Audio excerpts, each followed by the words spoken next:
Hello बच्चों, let's read the question. Present question is based on assertion and reason, that is two statements. So इस question को हम refer कर सकते हैं 11th NCERT part 1 page number 97 पर.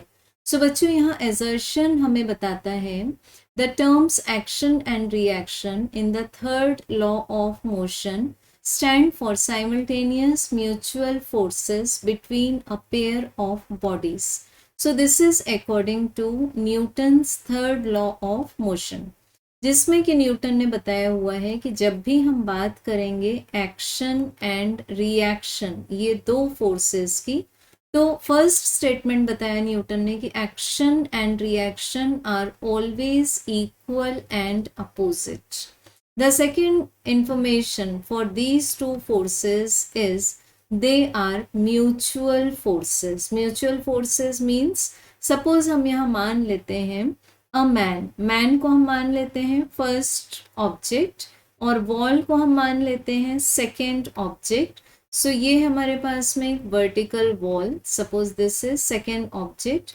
अब ये जो man है ये इस तरह से इस वॉल पर, मैन को हम फर्स्ट ऑब्जेक्ट मान रहे हैं, तो मैन सेकेंड ऑब्जेक्ट पर जो फोर्स लगाता है, मान लेते हैं हम उसको, वो एक्शन है. तो इसको हम रिप्रेजेंट करेंगे force applied on second object by first. So that will be simultaneously equal to minus of F12. It means the force acted on man by second means wall भी उतना ही क्वांटिटी का force opposite direction में man पर लगाएगी. और हमें एक बात का ध्यान रखना है कि ये जो फोर्सेस लगेंगे वो साइमल्टेनियस होंगे, मींस इनके बीच में, ये दोनों फोर्सेस एक्शन एंड रिएक्शन के बीच में कोई भी टाइम लैग नहीं होगा. सो हम बोल सकते हैं कि assertion इज ट्रू. अब एक्शन एंड रिएक्शन दो डिफरेंट बॉडीज पर एक्ट होते हैं. सो रीजन में हमें बताया है in this context action always precede और cause reaction. It means action पहले प्रोड्यूस होगा और उसके कारण रिएक्शन प्रोड्यूस होगा.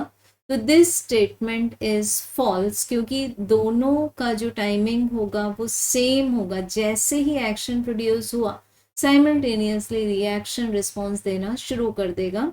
सो no time lag is there.